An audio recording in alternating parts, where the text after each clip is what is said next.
ਤੇ ਹੁਣ ਗੱਲ ਡੇਰਾ ਸੱਚਾ ਸੌਦਾ ਮੁਖੀ ਦੀ ਫਰਲੋ ਤੇ ਜੇਲ੍ਹ ਤੋਂ ਬਾਹਰ ਆਏ ਗੁਰਮੀਤ ਰਾਮ ਰਹੀਮ ਨੂੰ Z+ ਸੁਰੱਖਿਆ ਦੇਣ ਨੂੰ ਲੈ ਕੇ ਹਰਿਆਣਾ ਸਰਕਾਰ 'ਚ ਵੀ ਇੱਕ ਰਾਏ ਨਹੀਂ ਹੈ। ਮੁੱਖ ਮੰਤਰੀ ਕੁਝ ਹੋਰ ਬਿਆਨ ਦੇ ਰਹੇ ਨੇ ਤੇ ਸੂਬੇ ਦੇ ਗ੍ਰਹਿ ਮੰਤਰੀ ਅਨਿਲ ਵਿਜ ਕੁਝ ਹੋਰ ਬਿਆਨ ਦੇ ਰਹੇ ਨੇ। ਰਿਪੋਰਟ ਦਿਖਾਓ।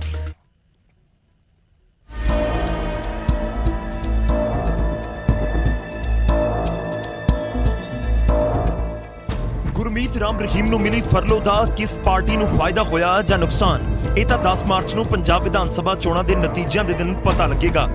ਪਰ ਫਰਲੋ ਤੋਂ ਬਾਅਦ ਤੋਂ ਡੇਰਾ ਮੁਖੀ ਸੁਰੱਖਿਆ ਦੇ ਵਿੱਚ ਹੈ। ਹੁਣ ਰਾਮ ਰਹੀਮ ਨੂੰ Z+ ਸੁਰੱਖਿਆ ਦੇਣ ਦੇ ਉੱਤੇ ਹਰਿਆਣਾ ਸਰਕਾਰ ਦੇ ਵਿੱਚ ਤਕਰਾਰ ਦੀ ਸਥਿਤੀ ਬਣ ਗਈ ਹੈ। ਹਰਿਆਣਾ ਸਰਕਾਰ ਨੇ ਰਾਮ ਰਹੀਮ ਨੂੰ ਖਾਲਿਸਤਾਨੀਆਂ ਤੋਂ ਜਾਨ ਦਾ ਖਤਰਾ ਦੱਸਿਆ ਅਤੇ ਰਾਮ ਰਹੀਮ ਨੂੰ Z+ ਸੁਰੱਖਿਆ ਦੇ ਦਿੱਤੀ ਗਈ। जो सिक्योरिटी है उसका फरलो से या जेल से वैसा संबंध नहीं है।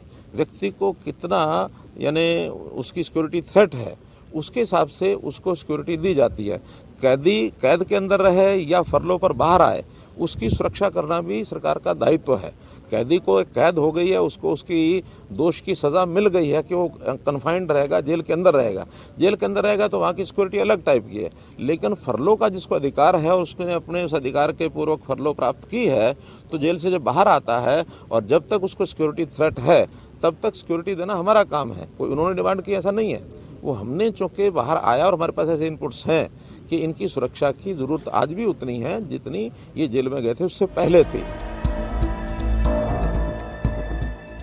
ਹਰਿਆਣਾ ਦੇ ਮੁੱਖ ਮੰਤਰੀ ਨੂੰ ਰਾਮ ਰਹੀਮ ਨੂੰ ਦਿੱਤੀ ਗਈ ਸੁਰੱਖਿਆ ਦੀ ਪੂਰੀ ਜਾਣਕਾਰੀ ਹੈ, ਪਰ ਗ੍ਰਹਿ ਮੰਤਰੀ ਅਨਿਲ ਵਿਜ ਨੂੰ ਸੁਰੱਖਿਆ ਦੇ ਬਾਰੇ कुछ नहीं पता।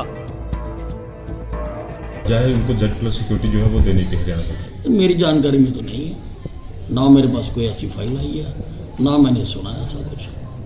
मतलब ADGP law and order report आई है इंटेलिजेंस से कि इनको खालिस्तानी का, तो कहीं ना कहीं लगता है कि नहीं, मेरे पास ऐसी कोई रिपोर्ट नहीं आई, मेरे थ्रू ऐसी फाइल कोई रूट नहीं हुई है, इसलिए मुझे कोई जानकारी नहीं।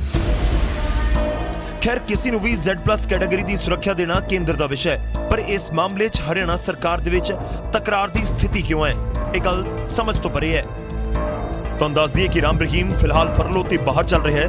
7 ਫਰਵਰੀ ਨੂੰ ਹਰਿਆਣਾ ਜੇਲ੍ਹ ਪ੍ਰਸ਼ਾਸਨ ਨੇ ਰਾਮ ਰਹੀਮ ਦੀ 3 ਹਫ਼ਤਿਆਂ ਦੀ ਫਰਲੋ ਮਨਜ਼ੂਰ ਕੀਤੀ ਸੀ, ਜਿਸ ਤੋਂ ਬਾਅਦ ਸਿਆਸੀ ਘਮਸਾਣ ਵੀ ਜਾਰੀ ਹੈ। ਪੰਚਕੂਲਾ ਤੋਂ ਤਾਰਾ ਠਾਕੁਰ ਤੇ ਅੰਬਾਲਾ ਤੋਂ ਕ੍ਰਿਸ਼ਨ ਬਾਲੀ, ਨਿਊਜ਼ 18 ਪੰਜਾਬ। ਤੇ ਡੇਰਾ ਮੁਖੀ ਗੁਰਮੀਤ ਰਾਮ ਰਹੀਮ ਹਾਰਡਕੋਰ ਅਪਰਾਧੀ ਹੈ ਜਾਂ ਨਹੀਂ, ਹੁਣ ਹਾਈ ਕੋਰਟ ਇਹ ਵੀ ਤੈਅ ਕਰੇਗੀ, ਜਿਸ ਤੋਂ ਬਾਅਦ ਇਹ ਫੈਸਲਾ ਹੋਏਗਾ ਕਿ ਰਾਮ ਰਹੀਮ ਨੂੰ ਫਰਲੋ ਮਿਲਣੀ ਚਾਹੀਦੀ ਸੀ ਜਾਂ ਨਹੀਂ। ਮਾਮਲੇ ਦੀ ਅਗਲੀ ਸੁਣਵਾਈ ਹੁਣ 25 ਫਰਵਰੀ ਨੂੰ ਹੋਣੀ ਹੈ।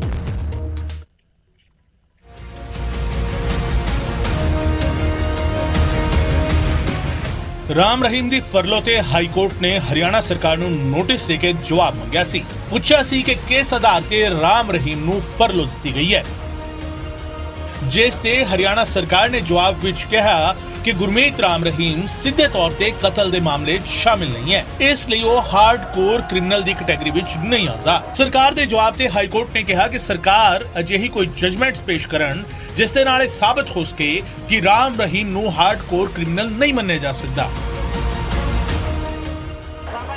ਲਿਹਾਜ਼ਾ ਹੁਣ ਇਸ ਮਾਮਲੇ ਵਿੱਚ ਹਾਈ ਕੋਰਟ ਸ਼ੁੱਕਰਵਾਰ ਨੂੰ ਸੁਣਵਾਈ ਕਰੇਗਾ। ਦੱਸਦੇ ਕਿ ਡੇਰਾ ਮੁਖੀ ਨੂੰ ਦਿੱਤੀ ਗਈ ਫਰਲੋ ਦੇ ਖਿਲਾਫ ਪਟਿਆਲਾ ਦੇ 500 ਦੇ ਵਸਨੀਕ ਪਰਮਜੀਤ ਸਿੰਘ ਸਹੋਲੀ ਨੇ ਹਾਈ ਕੋਰਟ ਵਿੱਚ ਅਰਜ਼ੀ ਦਾਖਲ ਕੀਤੀ ਸੀ। ਦਲੀਲ ਇਹ ਦਿੱਤੀ ਗਈ ਸੀ ਕਿ ਰਾਮ ਰਹੀਮ ਨੂੰ ਪਹਿਲਾਂ ਹੀ ਕਈ ਸੰਗੀਨ ਜੁਰਮ ਦਾ ਦੋਸ਼ੀ ਕਰਾਰ ਦਿੱਤਾ ਜਾ ਚੁੱਕਾ ਹੈ। ਇਸ ਤੋਂ ਇਲਾਵਾ ਉਸ ਦੇ ਖਿਲਾਫ ਕੁਝ ਹੋਰ ਅਪਰਾਧਕ ਮਾਮਲੇ ਹਜੇ ਅਦਾਲਤਾਂ ਵਿੱਚ ਚੱਲ ਰਹੇ ਨੇ। ਇਸ ਦੇ ਬਾਵਜੂਦ ਹਰਿਆਣਾ ਸਰਕਾਰ ਨੇ ਡੇਰਾ ਮੁਖੀ ਨੂੰ ਫਰਲੋ ਦਿੱਤੀ, ਉਹ ਵੀ ਚੋਣਾਂ ਤੋਂ ਪਹਿਲਾਂ, ਜਿਸ ਤੇ ਹਾਈ ਕੋਰਟ ਨੇ ਹਰਿਆਣਾ ਸਰਕਾਰ ਤੋਂ ਜਵਾਬ ਮੰਗਿਆ ਸੀ। ਬਹਰਹਾਲ ਕੁੱਲ ਮਿਲਾ ਕੇ ਗੱਲ ਇਹ ਹੈ ਕਿ ਰਾਮ ਰਹੀਮ ਦੀ ਫਰਲੋ ਅਤੇ Z+ ਸਿਕਿਉਰਿਟੀ ਨੂੰ ਲੈ ਕੇ ਤਾਂ ਪਹਿਲਾਂ ਹੀ ਰੌਲਾ ਪਿਆ ਹੋਇਆ ਸੀ ਤੇ ਹੁਣ ਰਾਮ ਰਹੀਮ ਦੇ ਹਾਰਡਕੋਰ ਕ੍ਰਿਮੀਨਲ ਹੋਣ ਤੇ ਨਵੀਂ ਬਹਿਸ ਸ਼ੁਰੂ ਹੋ ਚੁੱਕੀ ਹੈ। ਉਮੇਸ਼ ਸ਼ਰਮਾ, ਨਿਊਜ਼ 18 ਪੰਜਾਬ। ਤੇ ਹਾਈ ਕੋਰਟ ਨੇ ਗੁਰਮੀਤ ਰਾਮ ਰਹੀਮ ਤੇ ਫੈਸਲਾ ਕਰਨਾ ਹੈ ਕਿ ਉਹ ਕਿਸ ਕੈਟਾਗਰੀ ਦਾ ਅਪਰਾਧੀ ਹੈ, ਪਰ ਬੀਜੇਪੀ ਆਗੂ ਹਰਜੀਤ ਗਰੇਵਾਲ ਦਾ ਮੰਨਣਾ ਹੈ ਕਿ ਡੇਰਾ ਮੁਖੀ ਕੋਈ ਹਾਰਡਕੋਰ ਅਪਰਾਧੀ ਨਹੀਂ, ਇਸ ਲਈ ਉਸ ਨੂੰ ਫਰਲੋ ਮਿਲੀ ਹੈ ਤੇ Z+ ਸੁਰੱਖਿਆ ਵੀ ਤਾਂ ਹੀ ਦਿੱਤੀ ਗਈ ਹੈ।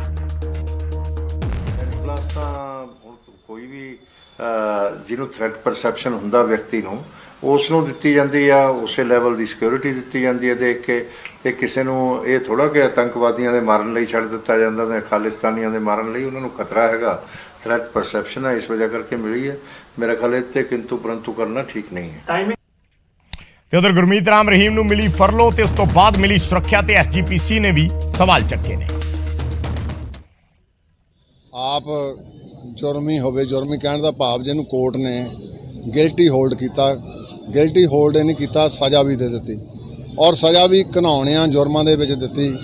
ਤੇ ਅਸੀਂ ਤਾਂ ਪਹਿਲਾਂ ਵੀ ਉਹਦਾ ਵਿਰੋਧ ਕੀਤਾ ਸੀ ਵੀ ਜੇ ਗੁਰੂ ਕੇ ਸਿੱਖ ਜਿਹੜੇ 37 ਸਾਲ ਤੋਂ ਸਾਡੇ ਪੁਰਾਣੇ ਬੱਚੇ ਜਿਹੜੇ ਵੀਰ ਸਾਡੇ ਹੁੰਦੇ ਸੀ, ਉਹ ਅੱਜ ਬਜ਼ੁਰਗ ਹੋ ਗਏ ਜੇਲ੍ਹਾਂ ਦੇ ਵਿੱਚ, ਉਹਨਾਂ ਨੂੰ ਤਾਂ ਜੇ ਅਸੀਂ ਪਰੋਲ ਲੈਣੀ ਰਾਜੋਆਣੇ ਦੀ ਤੇ 1 ਘੰਟੇ ਦੇ ਸਾਨੂੰ ਹਾਈ ਕੋਰਟ 'ਚ ਵਕੀਲ ਕਰਨੇ ਪੈਂਦੇ ਆ।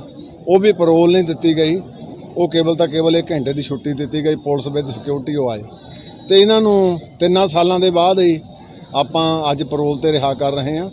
ਇਹ ਮੈਂ ਸਮਝਦਾ ਇੱਕ ਸਮਾਜ ਲਈ ਵੀ ਤੇ ਇਹ ਸਾਰਿਆਂ ਲਈ ਸਾਡੇ ਲਈ ਇੱਕ ਚੰਗਾ ਸੰਦੇਸ਼ ਨੇ। ਫਿਰ ਜੈਡ ਸਿਕਿਉਰਿਟੀ ਜਿਹੜੀ ਦੇਣੀ, ਜਿਹੜੇ ਬੰਦੇ ਨੇ ਅੰਦਰ ਹੀ ਰਹਿਣਾ ਉਹਨੂੰ ਜੈਡ ਸਿਕਿਉਰਿਟੀ ਦੀ ਕੀ ਲੋੜ ਆ, ਕਿਉਂਕਿ ਜਿਹਦੇ ਕੁਝ ਆਦੇਸ਼ ਸੀਗੇ।